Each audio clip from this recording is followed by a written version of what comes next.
21절에서 32절까지 말씀을 우리 함께 교독하도록 하겠습니다.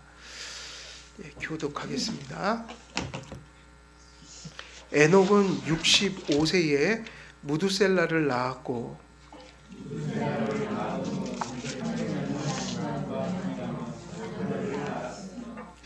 그는 365세를 살았더라.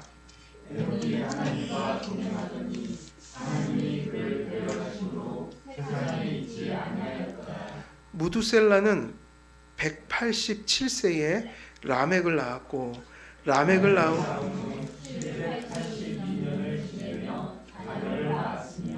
그는 969세를 살고 죽었더라. 이름을 노아라 하여 이르되 여호와께서 땅을 저주하심으로 수고롭게 일하는 우리를 이 아들이 안위하리라 하였더라.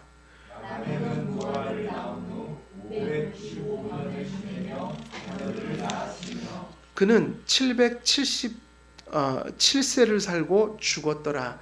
노아는 500세 된 후에 셈과 함과 야벳을 낳았더라. 아멘. 우리 에녹을 지난 주에 설교하다가 절반을 얘기하고 지금 절반이 좀 남았어요. 그래서 계속 이어가도록 하겠습니다. 에녹에 관련돼서 이제 여러 가지 말씀을 드렸는데 이제 남은 부분은 하나님과 동행한 그 결과에 대해서, 그래서 앞에서는 하나님과 동행한다는 게 무슨 의미인지를 말씀을 많이 드렸고요. 이제 이 부분에서는 그 동행한 결과가 있겠죠. 그것을 조금 더 초점을 맞춰서 이야기를 하려고 합니다. 동행한 결과가 뭐냐? 그러면 동행이라는 것은 물론 이 결과로 따지면 우리는 승천은 안 하지만 우리에게 이러한 은혜는 주어진단 말이에요. 그러니까 본질은 같다는 거예요. 죽어서 가든 에녹처럼 살아서 죽음을 맛보지 않고 가든 예수 안에 있는 자들이 주님과 동행할 때 죽음은 결국 천국으로 가는 문턱일 뿐이다. 결론이 같다는 얘기예요. 그죠? 다를 것은 없어요. 본질이. 하나님이 방식을 달리해서 데려가셨을 뿐이에요. 근데 왜 에녹에게 그런 것을 행하셨냐면 지난번에도 잠시 말씀드렸지만 지상에 남은 사람들에게 위로를 주기 위한 것이었어요. 이렇게 주님과 동행하면 이적적인 방식으로 하늘로 데려가시는 모습을 보고, 그리고 실제로 에녹이 그렇게 승천할 때 그 아담과 노아를 빼고는 상당한 사람들이, 그러니까 아담을 빼고는 상당한 사람들이 그 조상들이 남아 있었단 말이에요. 오래 살았으니까. 그러니까 앞에서 나왔던 조상들이 누가 승천하는 걸 봤다는 얘기예요. 에녹이요. 그 얘기는 무슨 얘기냐면요, 일종의 이적과 표적을 통해서 어떤 하나님과 동행한 자가 어떤 말로를 겪는다는 걸 상당히 가시적인 모습으로 이 땅에 남겨두신 거죠. 그래서 그걸 기억하고 그걸 전하고 하면서 그 하나님을 믿던 계보에 있던 사람들은 그것을 위로 삼아서 계속해서 그것을 기억했을 것이다. 그래서 하나님과 동행했던 에녹은 비상한 방식으로 이 세상에서 하나님께 데려감을 받았습니다. 이런 방식을 기적적인 방식, 이적적인 방식이라고 얘기하죠. 왜냐하면 일반적으로 하나님께서 성도를 하나님 나라에 인도하실 때 무엇을 통해서 데려가시기 때문이에요? 죽음이에요. 그러니까 이 얘기가 기독교인들에게는 이 한 얘기를 빼면은 위로가 있을 수가 없어요. 우리도 똑같이 죽음은 공포스럽고 고통스럽고 슬프고 어두운 이미지로 우리 마음속에 각인되어 있지만 실제로 이 믿음 때문에 성도들에게 죽음은 그것은 비참한 것이 되어서는 안 된다. 물론 그것을 우리가 완전히 버릴 수는 없어도 믿는 분들은 그걸 기도해야 돼요. 죽음을 어둡게 바라보지 않게 해달라고요. 그래서 그들의 죽음을 천국으로 가는 관문으로 삼으셨다. 그러니까 에녹 같은 사람은 상당히 희귀한 사람이고 하나님은 일상적인 방식은 천국으로 데려가시는 방식이 결국 뭐인 거예요? 죽음인 거예요. 그러니까 이렇게 생각한다면 하나님이 천국으로 데려가는 가장 보편적인 방법, 수단, 손길이 죽음이라는 거예요.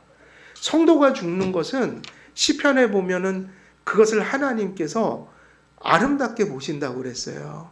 선하게 보시고, 그건 뭐 이제 해석하면 그렇다 이거예요. 아름답게, 선하게, 의미 있게 보신다. 다시 말하면 성도의 죽음을 소중하게 여기신다. 절대로 기독교인들은 죽음을 어둡게 이해해서는 안 됩니다. 그 죽음은 하나님이 보편적으로 사랑하는 자의 구원을 영화시키는 수단인 거예요. 그것을 통해 하나님 품에 안기게 된다. 그러나 에녹은 죽음을 맛보지 않고 하나님 나라에 입성했습니다. 이처럼 특별한 방식으로 에녹을 데려가신 것은 가까이 있는 셋의 계보에 있던 경건한 후손들에게 부활의 소망을 일깨우고 위로하기 위해서이며, 멀리는 믿는 성도들의 말로가 생명으로 기착됨을 알려주기 위함이었어요. 가까이는 셋에 있는 계보의 사람들, 멀리는 누구를 위해서 이렇게 하신 거예요? 우리들이죠. 교인들을 위해서 하나님의 백성들에게 선례를 남기신 거예요.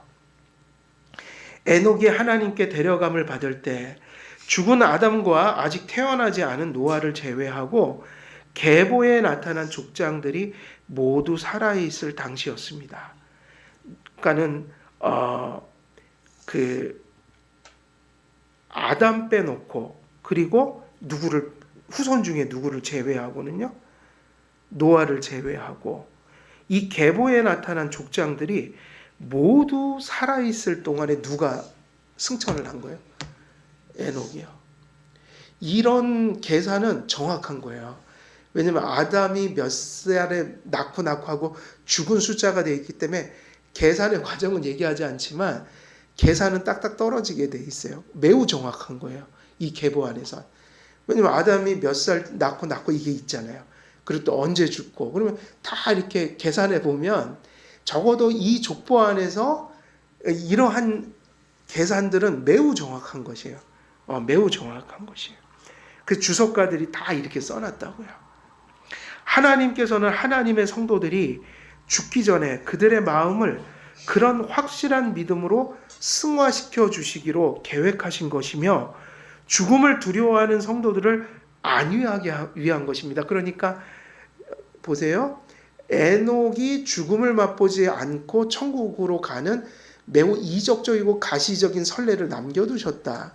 그 얘기는 모든 성도들이 비록 죽음이라는 관문을 통해서 가지만 주님과 동행한 자들이 에녹이 갔던 그곳으로 다 가게 된다는 것을 각인시키기 위해서 이걸 써놨으니까, 결국은 이 에녹의 승천의 이야기는 성도들로 하여금 죽음 가운데서 위로를 얻게 하시기 위한 목적이었다. 그러니까 이것이 성경의 의도이니 우리도 죽음을 어떻게 여겨야 되는 것이에요? 살아서는 살아있는 동안은 열심히 살고, 그리고 하나님이 우리에게 정하신 죽음이 다가오면 그거를 소망 가운데서, 기쁨 가운데서 천국으로 가는 소망으로 여기고 가야 한다. 우리가 마지막 떠날 때 그 모습을 보여주어야 하는 거죠. 그래서 저는 어머니하고 아버님이 지금 그 고비를 잘 넘어가신 거예요. 죽음을 막 두려워하시거나 그러고 가시질 않으셨어요.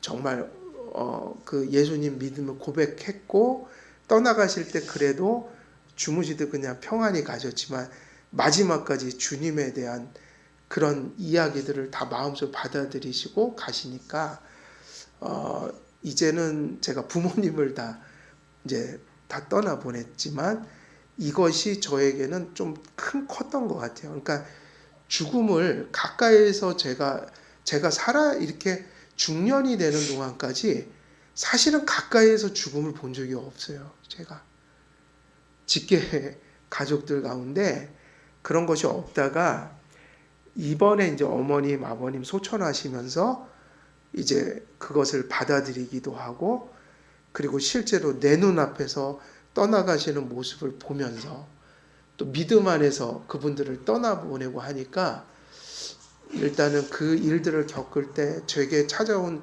심경의 변화는 죽음이 너무 명확한 것이고, 하나는. 그래서 이제는 저는 그렇게까지는 갔어요. 이제 그 모습이 이제 나의 모습이라는 것을 받아들이고, 그리고 내가 떠날 때 무엇을 구하고 무엇을 준비하고 떠나야 될지도 확연히 알게 됐죠. 어머니, 아버님이 마지막 때 마지막을 준비할 수 있는 건 예수님을 믿는 것밖에 없었어요. 그걸 너무 리얼하게 눈앞에서 저는 다시 한번 확인했고, 제가 부모님한테 해드릴 수도 있는 것도 다른 것이 아니라 마지막 떠나갈 때 예수님 손 꼭 붙들고 가시라고 얘기할 수 있는 것 외에는 아무것도 없었다. 빈손으로 와서 빈손으로 가고 벌거벗고 와서 다시 벌거벗고 가는데, 마지막 남는 건 뭐 하나밖에 없다는 거예요. 믿음밖에 없더라는 거예요. 그러니까 죽음을 준비한다고 할 때 그 죽음을 뭐로 준비하겠냔 말이에요. 준비할 수 있는 게 없습니다. 세상의 것은 아무것도 우리를 준비시킬 수 없어요. 예수님 믿느냐 안 믿느냐, 이제 마지막 그것이 남겨지고 가는 거예요. 그래서 상당히 그것을 이제 현실적으로 받아들이고, 그것이 내일이라는 거, 이제 내게 곧 온다는 것도 받아들이고, 그리고 이제 내가 그 죽음이 나에게도 100% 확실한 건데, 그게 언제 올지는 모르지만 날마다 하루를 지내고 나면 또 하루가 다가와 있을 거 아니에요.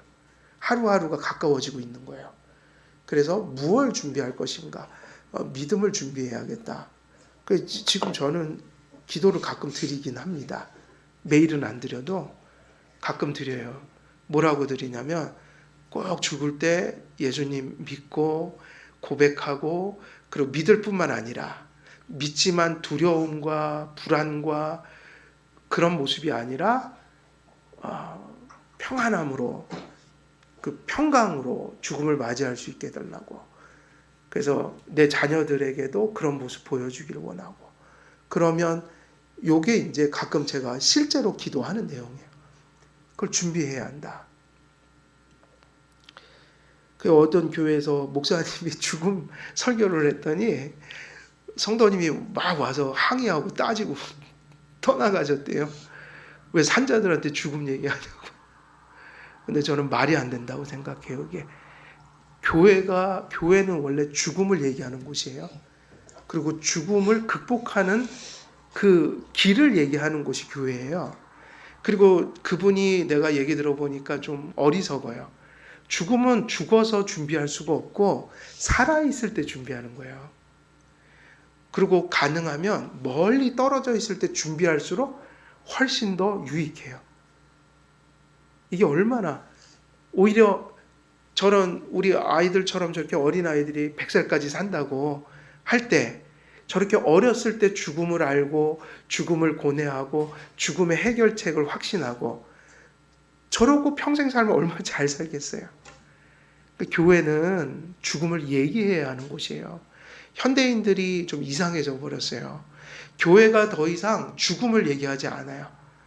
그래서 항상 무슨 얘기만 해요? 웰빙, 힐링, 이 땅에서 어떻게 번영하고 살 것인가. 근데 그것도 얘기하는 건 좋은데 죽음을 얘기하지 않는다. 그러면 교회가 해야 할 가장 중요한 얘기를 침묵하고 있는 거다. 아니다. 예수님도 죽음 때문에 온 거예요. 예수님이 왜 오셨다고요? 무슨 문제를 해결하러 오신 거예요? 죽음의 문제를요. 우리는 죽자고 이 얘기하는 게 아니라 살자고 하는 얘기예요.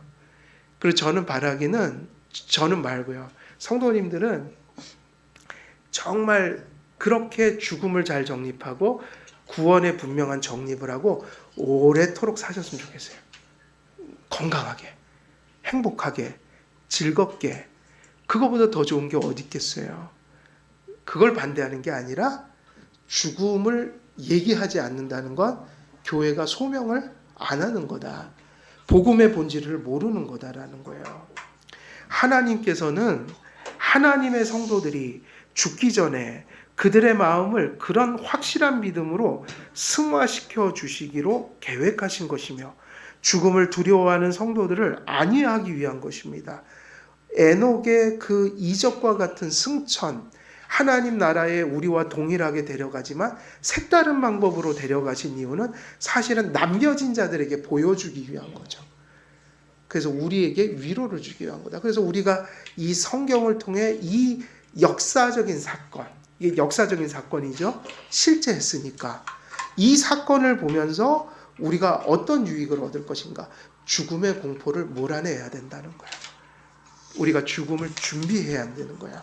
그래서 복된 죽음을 맞이할 수 있는 존재가 되어야 한다. 에녹과 엘리야 그리고 예수 그리스도의 승천을 통해 성도에게 죽음이 끝이 아니며 영원한 심판으로 이어지지 않고 그저 죽음은 영원한 생명과 부활로 이어지는 관문인 것을 계시하고 죽은 성도들에게 지상 나라보다 더 탁월하고 더 좋은 생활이 하나님 나라에 예비되어 있음을 보여주시려고 한 것입니다. 그랬어요. 첫째는 죽음을 하나님께서 어떻게 이기셨는가. 그것을 넘어서 죽음이라는 게 성도들에게는 어떤 관문이 되는가. 그리고 마지막 거는 이거예요. 엘리야를 고통스럽게 하려고 데려가신 거예요. 그에게 진짜 복을 주시려고 데려간 거예요. 성경은 뭐를 얘기하고 있나요? 그죠? 이 지상에서 복도 좋은 거지만 저는 부정하지 않아요. 일반 은총도 있고요. 성도들이 이 땅에서 받는 은혜도 있는데 가장 좋은, 가장 탁월한 은혜는 천국 가야지 받습니다. 성도들은 그래요. 그러니까 지상의 복보다 더 탁월한 복이 어디 있다는 거예요? 하늘에요. 바로 에녹에게는 그걸 가르쳐 주시기 위한 것이었고 사람들로 하여금 그걸 그러니까 이렇게 동경하도록 만들기 위해서 이 구절을 남겨주신 거예요. 에녹의 승천은 무엇보다도 고단함이 많은 지상의 생애를 믿음과 순종과 회개로 살아간다며 그럼 이제 이런 얘기가 나오죠. 그러면 그 좋은 것을 얻기 위하여 에녹이 그런 큰 은혜를 받았는데 결국 무엇이 그를 하늘로 들려 올려지게 만들었는가? 그가 지상에서 동행했다. 그럼 그 동행한 것은 우리가 세 개로 요약하면 어떤 것으로 채워진다고 말을 해야 될까? 첫째 믿음이죠. 그럼 믿음이 낳는 열매는 순종이죠. 근데 성도들도 완전히 못 살잖아요. 에녹도 완전히 살았을까요? 에녹도 완전한 사람은 아니었죠. 에녹도 죄인이었다고요. 그러니까 에녹도 뭐를 하면서 살았다는 거예요? 회개요. 이게 에베소서 말씀대로 하면 세월을 어떻게 하라? 아끼라. 믿지 않는 삶은 하나님 보실 때 가장 세월을 좀먹는 삶이에요. 그러니까 이렇게 생각할 수 있죠. 세상 사람들은. 야, 내가 얼마나 열심히 살았는데 내가 얼마나 성실히 살았는데 그리고 내가 이 땅을 위해서 얼마나 많은 업적을 남겼는데 그리고 내가 이 땅에서 얼마나 많은 것을 이렇게 얻어들였는데 이렇게 얘기할 수 있지만 하나님 보시기에 믿음이 없다면 그건 좀먹는 삶인 거예요. 세월을 좀먹는 삶. 아까 얘기했듯이 죽음을 준비하지 않는 삶. 언젠간 죽음이 다가오면 그들은 이렇게 부르짖을 수밖에 없죠. 한 번만 기회를 주십시오. 기회를 주시나요? 그 면에서는 냉정하세요. 기회를 주시지 않으세요. 죽어서 회개 믿는 거 다 소용없어요. 그때는 당연히 믿어지죠. 죽어서 하나님이 눈에 보이는데 어떻게 안 믿겠어요. 기회는 지나갔다. 그래서 이 땅에서 우리는 믿음으로 살아야 됩니다. 두 번째 뭐예요? 순종을 채워가야 합니다. 그리고 마지막이 뭐냐면 아무리 믿고 순종해도 우리가 아무리 믿고 순종해도 다 부족할 수밖에 없으니 부족한 자들이 늘 주님 앞에 회개하면서 살아가는 거. 적어도 잘못한 걸 잘못했다고 여기고 또 부족하지만 더 옳은 것을 향해서 하나님 살도록 도와주소서. 이 마음까지만 먹으면 되는 거예요. 완전한 자는 없거든요. 완전을 요구하면 그건 이단이에요. 그러니까 우리가 이 세상을 살면서 다른 거 다 열심히 하지만 그 열심히 하는 것이 무익하지 않기 위해선 세 가지는 본질이어야 한다.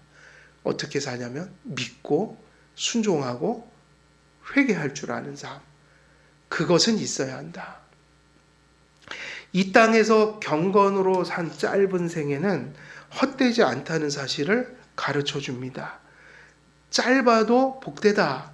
사실은 이 세세계보에서 가장 짧은 삶을 산 사람이 누굴까요? 죽지는 않았지만 지상 삶으로 따지면 가장 짧았죠. 떠나갔으니까요. 300 몇 살밖에 못 살았잖아요.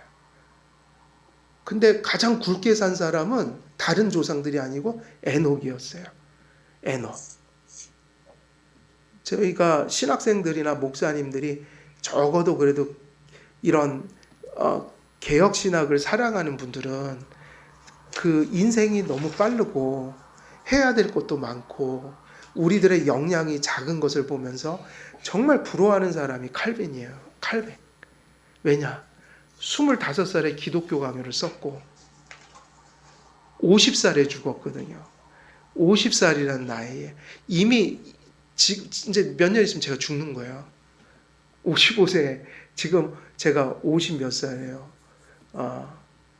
뭐 53, 넷 이렇게 계산을 한다 해도 이제 그죠 55세, 54세에 죽었을 거죠, 그죠? 54세에 죽었다면 며칠 안 남았네요, 제가. 뭐라고 갔는가? 아무것도 한 게 없어요. 칼빈은 그래도 공교회를 위한 책들을 써놨고, 근데 책을 쓴 게 아니잖아요. 진리를 드러내놨다고요. 지금까지도 그 사람 책을 우리가 가지고 공교회가 뭘 믿는지를 그걸 가지고 가르치니까요. 그걸 몇 살에 했다고요? 20 몇 살에. 그리고 제네바라는 곳에 가서 교회와 사회의 틀을 만들어 놓은 거예요. 하나님이 기뻐하실 만한 사회적 틀, 교회적인 기초를 거기다 세워놔서 그게 지금도 하나의 모범이 돼서 계속해서 우리가 개혁주의 하면 칼빈을 안 배울 수가 없고 짧게 살았지만 정말 굵게 살았다. 안중근 같은 분도 몇 살 사셨어요. 그분은 뭐 교회를 위해서 살진 않았지만 보편 가치를 위해선 우리가 빚을 지고 있죠. 그런 분이 안 계셨으면 우리가 나라 빼앗기면 지금 일본 말로 설교하고 있어야 돼요. 지금도요. 그 얼마 안 있던 일이잖아요. 사실이죠. 해방이 안 됐으면 어떻게 됐겠어요? 우리는 일본이에요. 그냥 일본. 히라가다 배우고 학교 가서 제가 끔찍할 때가 있어요. 그래도 그렇게 나라를 되찾도록 운동하신 분들이 안중근 의사가 30 몇 살에 돌아가셨나 했을 거예요. 그죠? 야, 30살에 저런 일을 내가 할 수 있을까? 대단하다. 그러니까 하나님께서 교회나 나라를 지키기 위해서 어떤 특별한 자들을 그렇게 세우시는구나. 특별한 사람들을. 그래서 정말 부럽죠. 그런 분들 보면. 그렇게 보면은 저 같은 사람이 100살 살고 간 것보다 칼빈 같은 사람이 50살 살고 안중근 같은 사람들이 30살 살고 간 게 더 가치가 있어요. 그 길이가 문제가 아니라 삶의 질을 보면 대단한 분들이다. 그래서 지상에 짧았던 경건한 믿음의 삶이 씨가 되어서 하나님 나라로 옮겨져 만개할 것이기 때문이었죠. 그래서 이제 너무 우리가 그런 거 막 너무 걱정 안 했으면 좋겠어요. 그냥 어찌됐든 하나님이 붙들어 주시면서 하는 거고. 근데 중요한 건 지금 우리가 살아있다는 거잖아요. 그죠? 오늘. 이 오늘을 어떻게 살 것인가 고민해야 돼요. 그럼 되는 거죠. 그죠? 그냥 오늘 또 하루 주셨으니까 믿음과 순종과 회개하면서 가치 있는 일을 하고 또 내일 또 주시면 또 그러고 사십시오. 그게 100살이 될지 120살이 될지는 모르지만 그냥 살면 되는 거죠. 근데 그거 할 시간에 내가 병들면 어떡하지? 내가 일찍 죽으면 어떡하지? 근데 그게 우리가 뭘 어떻게 할 수 있냔 말이에요. 그런 걸 가지고. 그런 거 염려하다가 아무것도 못하고 세월 지나갑니다. 제가 인생을 아주 조금 살았지만 정말 정말 그 의미 없는 게 염려하고 불안해하는 거예요, 삶을. 아직 오지도 않은 일을 불안해하고 사는 거. 그게 왜 소모적이냐면요. 지금 아무것도 못하게 해요. 지금 일을. 설교를 준비하려고 하는데 제가 자꾸 딴 생각하고 염려하고 불안해지잖아요. 설교를 준비할 수 있겠어요? 설교의 가장 큰 적은 불안이에요. 자꾸 뭐 염려하고 불안해하고 이러잖아요. 절대로 집중이 안 돼요. 막 다 허물어지는 느낌이라고요. 소모적이다. 오지도 않은 일을 염려하다가 지금 해야 할 일을 놓친다. 그래서 그런 것을 극복하려고 노력을 많이 해야 합니다. 에녹의 승천을 우리가 묵상하면서 성도들은 이 세상 밖에 더 좋은 세계가 있다는 것과 이 세상도 좋지만 전 나쁘다고 안 해요. 좋아요. 이 땅도. 그죠? 좋죠? 그러니까 살아있는 거 아니에요. 그럼 다 그냥 떠나가야죠. 그게 아니라 이 땅에서도 할 게 있는 거예요. 그래서 사도 바울이 무슨 얘기했죠? 내가 할 수만 있으면 이 장막을 벗어버리고 싶지만 그렇게 하지 않는다. 이유는 뭐였어요? 해야 할 일이 있으니까요. 근데 그가 순교당할 때는 또 이렇게 얘기했어요. 내가 달려갈 길을 다 달려왔다. 그건 언제 그랬냐면 이제 에베소 거기 장로들 만나고 거기서 어떻게 할 때 자기가 이제 예루살렘으로 가면 잡혀서 죽는다, 순교한다. 이 얘기 들을 때 그가 이제 순교 직전에 왔을 때는 자기의 미래를 알았다고요. 바울은. 그러니까 어떻게 얘기냐면 내가 달려올 길을 다 달려왔다. 이제 다 왔다. 후회가 없다. 이제 난 가면 된다. 근데 그 전까지는 어떻게 살았냐면 할 일이 이 땅에 있다. 그래서 장막을 벗어버리지 않았죠. 한동안은. 그 정신은 중요해요. 그런데 바울은 이 땅에서 누리고 이 땅에서 소명을 감당하고 뭐 이런저런 일을 겪었지만 항상 그 목적을 어디다 두고 살았어요? 이 세상에 있는 것이 아니라 이 세상에 없는 것을 추구하면서 살았기 때문에 이 세상 삶이 일종의 그 목적을 이루는 수단적 가치를 정당성을 부여받았던 거죠. 그래서 에녹의 그 세상살이는 365세로 당시 평균 연령의 반도 미치지 못했어요. 최소한 450년은 살아야 900세는 다 넘어갔으니까. 근데 300 몇 살을 살고 갔다. 평균 연령에 미치지 못했죠. 에녹은 짧은 생애를 살았지만 하나님께 대한 소명을 다했고 하나님께서 사랑하시는 자를 더 좋은 곳으로 속히 인도하시고자 그를 일찍 부르신 줄도 모릅니다. 근데 만약에 에녹을 그냥 죽였으면 그 죽음을 통해서 부르셨으면 나머지 사람들은 그걸 못 봤을 거잖아요. 하늘로 가는 거를. 근데 에녹은 어떻게 많은 사람들 앞에서 데려가셨잖아요. 근데 어디로 데려가셨어요? 하늘로요. 가시적으로도 봤다고요. 예수님처럼 어느 정도까지 올라갔을 거예요. 에녹 엘리야도 그랬으니까 예수님도 그랬고. 그래서 어느 순간까지는 실제로 공간적으로 올라갔고 그 이후에는 다른 차원으로 갔으니까 사라졌겠죠. 계속 우주로 간 거 아닙니다. 달나라 천왕성 해왕성 이런 데로 간 건 아니에요. 그냥 계속 올라오면 큰일 나요. 그 어떤 사람들이 또 이단들이 책을 썼어요. 저기 우주를 여행하다 보면 그 어딘가에 천국이 있다. 그게 아니라 어느 순간까지는 공중으로 올라갔다가 다른 차원으로 사라졌겠죠. 그 하나님 나라로. 공간적인 건 아니니까. 그래서 그렇게 가시적으로 승천케 하신 이유가 무엇이냐면 그것을 타인들이 보게 하기 위한 거였단 말이에요. 진정한 믿음이 있는 성도는 지상의 번영 속에서 사는 것보다 천상의 본향을 더욱 그리워하기 마련입니다. 세상을 버리라는 것이 아니라 세상의 것이 아무리 좋아도 어디 것만 비교할 수는 없어요. 하나님 나라에 있는 거하고는 비교할 수가 없어야지 맞는 거죠. 어쩌면 에녹은 그의 탁월한 경건으로 세상살이에 지쳐 있었는지도 몰라요. 어떤 주석가들은 그런 얘기를 해요. 이렇게 주님과 동행하는 거, 믿음 지키고 순종하고 적어도 회개하면서 늘 자신의 믿음을 지키고 살아가는 것이 많은 어둠과 죄와 타락이 존재하는 세상 안에서는 괴로움일 수 있다는 거예요. 그러면 이 에녹은 사실은 고난도 받았다고 봐야 돼요. 그러니까 에녹은 많이 지쳐 있을 수도 있었겠죠. 하나님께서는 사랑하시는 자들을 가끔은 세상에서 사랑 때문에 더 일찍 취해 가실 때가 있어요. 그건 이렇게 해석해야 돼요. 이제 그만 고생해. 내가 쉬게 해줄게. 이제는 누리고 살아. 그게 안식이거든요. 물론 지상에 있는 사람들은 그를 위해서 울죠. 그죠? 울어요. 그런데 그것은 하나님의 시각은 아니고 우리 시각인 거예요. 우리가 떠나보내면서의 아픔이니까. 근데 하나님 편에서는 이렇게 들려지는 거예요. 에녹아, 내가 너를 위해서 데려간다. 얼마나 힘들었니? 얼마나 슬펐니? 얼마나 괴로웠니? 이제 그런 거 없는 세상에서 마음껏 쉬렴, 누리렴. 이게 뭐예요? 에녹의 승천이었어요.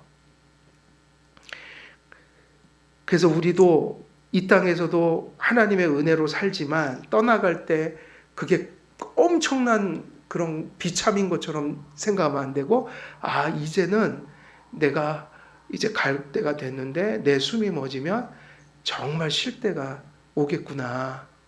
쉴 때가 오겠구나. 그것이 천국이다. 안식이란 말이에요. 그 주일도 뭐라고 불러요? 안식일. 그런데 물론 주일이지만 개념은 안식이단 말이에요. 그리스도 안에서 안식한다. 구원을 누린다. 근데 여기서는 완전치 않다. 여기서는 쉴 수가 없다. 그 천국 간다는 건 무슨 의미인 거예요? 진짜로 쉰다. 완전히 쉰다. 이제는 쉰다는 거는 그냥 실업자가 된다는 얘기가 아니라 무슨 얘기예요? 누린다. 뭐를 누리죠? 구원의 완전을 누린다. 그 의미인 거예요. 하나님 나라가 있고 영생이 있고 부활이 보장된다면 하나님께서 데려가심으로 세상의 에녹이 더 있지 않았다는 말씀은 분명 지극한 복임에 틀림없습니다. 성도에게 죽음은 하늘나라에서 영원한 안식을 의미하기 때문입니다. 그들은 이 세상의 고생을 마치고 희락과 기쁨 속에서 영원한 쉼을 얻게 된 것입니다. 에녹의 이 모든 복의 근원이 하나님과 동행한 데 있는데 정해진 연수를 살다가 간 노아도 하나님과 동행한 자로서 6장에 소개됩니다. 그래서 하나님과 동행한 사람이 또 있어요. 똑같은 표현을 또 썼다고요. 하나는 에녹의 5장에서 나오지만 이 말이 몇 장에서 또 나온다고요? 6장에. 6장부터 무슨 얘기가 나오죠, 이제? 노아의 홍수 얘기가 시작돼요. 그때 노아를 처음에 소개할 때 뭐라고 그러냐면 하나님과 동행했다. 누가요? 노아가. 노아는 승천한 적 없잖아요. 그러니까 똑같다고요. 에녹은 가시적으로 소망을 주기 위해서 그렇게 데려가셨지만 그도 동행했다는 점. 그래서 하늘나라 간 이유는 동행했기 때문이다. 그럼 노아는 죽었을까요? 안 죽었을까요? 죽었잖아요. 근데 그를 뭐라고 표현했죠? 똑같이 표현했어요. 하나님과 동행했다. 에녹도 실수가 있고 죄가 있었고 노아는 성경에 기록까지 되어 있지만 둘이 본질이 같아요. 둘 다 엄청난 주님과의 동행을 위해서 고난을 받았어요. 노아가 얼마나 큰 고생을 했게요. 120년 동안 뭐를 지었어요? 배를 지었습니다. 산 위에서. 여러분 말이 그렇지 100년 동안 우리가 살아도 100년을 다 못 채우는데 그 100년 동안 배를 지은 거예요. 매일매일. 그것도 사람들한테 손가락질 당하면서. 주님과 동행했어요. 근데 죽었죠. 결론은 같아요? 달라요? 한 사람은 이렇게 그냥 들어서 내려가셨고 한 사람은 죽음이라는 하나님의 수단을 통해서 간 거예요. 그래서 성경은 이렇게 기록해요. 동행하였다. 노아도 동행했고 에녹도 동행했다. 결론은 같아요, 달라요? 같죠. 우리의 유익을 위해서 에녹을 그냥 데려가신 거예요. 에녹은 특이한 방식으로 하나님 나라에서 영생을 누렸지만 순리대로 죽음이라는 관문을 통해 하나님 나라에 입성한 노아도 에녹과 동일한 영생과 부활을 누리게 될 것입니다. 하나님과 동행하는 사람들은 그렇다면 우리 모든 예수님을 믿는 조금 연약할 수도 있고 더 신앙이 강력할 수도 있지만 그리스도를 진정성 있게 믿는 모든 성도들이 누구의 운명과 같은 운명을 맞이하는 거예요? 에녹이나 노아와 같은 복을 받아 누리게 된다는 거예요. 대단한 삶을 산 사람만이 이 은혜를 받는 게 아니에요. 제가 왜 이 얘기를 드리냐면요. 믿음이 좋은 사람이 있고 믿음이 우리가 보기에 이 사람보다 못한 사람이 있죠. 그거는 왜 그런 차이가 날까요? 하나님이 주신 분량 때문이에요. 그의 연약성이 있단 말이에요, 사람마다. 근데 한 가지는 분명해요. 우리는 이렇게 얘기해야지 맞아요. 우리 모두 믿음이 강한 삶을 삽시다. 이게 맞아요. 목표가 그렇게 돼야 돼요. 허나 연약한 사람들을 보면 그 사람들은 또 그만큼을 하려고 이 사람이 한 것만큼 죽을 똥 살 똥 해야지 그만큼 사는 거예요. 그래서 그 중심은 누구만이 판단할 수 있어요? 하나님만이요. 그래서 믿음을 우리가 함부로 정죄하거나 판단할 수가 없는 거예요. 중요한 건 그게 진짜인지 가짜인지는 하나님만 알겠지만 연약해도 그 사람이 발버둥치고 그게 진정성 있게 거기까지 가려고 최선을 다해서 거기까지 갔다면 그 사람은 에녹과 노아가 누린 그 구원을 동일하게 받게 된다. 근데 이 얘기가 무섭죠? 그 진정한 것이어야 된다. 근데 진정하지 않으면 어떻게 할 거예요? 위험한 거죠. 근데 그건 우리는 모른다 이거예요. 그러니까 어떻게 내가 받은 분량만큼 최선을 다하려고 노력하는 그런 성도에게 진정성이 있다. 그거는 있어야 한다. 그래서 하나님과 동행하는 사람들은 모두 에녹과 같은 복을 받아 누리니 고통과 죽음이 있는 이 짧은 이생의 삶을 믿음과 순종과 회개로 채우고 성도는 내세와 부활의 소망으로 지상의 삶을 감사하며 성실히 살아가야 할 것입니다. 결론을 이렇게 내렸죠. 죽음 얘기를 했는데 종말론적인 얘기를 했는데 결국 종말론적인 얘기는 왜 한 걸까요? 죽음이 오기 전까지 믿음과 순종과 회개로 감사하면서 성실히 삽시다. 이 얘기를 하니까 죽음 얘기는 잘 살자는 얘기입니까? 삶을 내려놓자는 얘기입니까? 네, 잘 살자는 얘기죠. 그러니까 열심히 사십시오. 건강하게 사시고 행복하게 사시고 그러나 그 건강과 행복이 하나님의 가치를 이루는 수단적인 가치가 될 수 있도록 여러분들이 살아간다면 우리가 연약할지라도 그것이 진정성 있는 믿음이라면 우리는 너무 복된 사람들이에요. 모두가 바로 그들이 갔던 곳으로 우리 모두가 집결할 것이기 때문인 것이죠. 오늘은 24절까지 이렇게 말씀을 드리면서 본문을 마치도록 하겠습니다. 기도하겠습니다.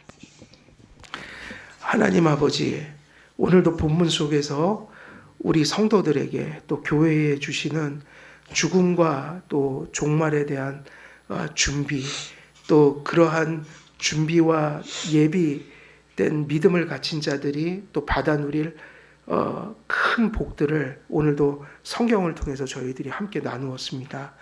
이 말씀들이 우리의 심령 속에 진정 믿어지게 하나님 은혜 내려주시고 우리가 또 이 땅에 머무는 동안 믿음과 순종과 회개 속에서 주님께서 주신 삶을 복되고 가치 있게 살아가는 삶의 실제가 나타날 수 있도록 또한 성령께서 충만하여 주시옵소서. 또 아버지 하나님 앞에 이 믿음을 가지고 사는 우리 모두가 죽음에 대한 공포와 염려를 극복하고 내세의 소망과 위로로 충만하여져 이 땅에서의 삶을 감사로서 살아가며 또 성실로서 살아가는데 부족함이 없도록 하나님 또한 선히 인도하여 주옵소서. 감사드리오며 우리 주 예수 그리스도의 이름으로 기도드리옵나이다. 아멘.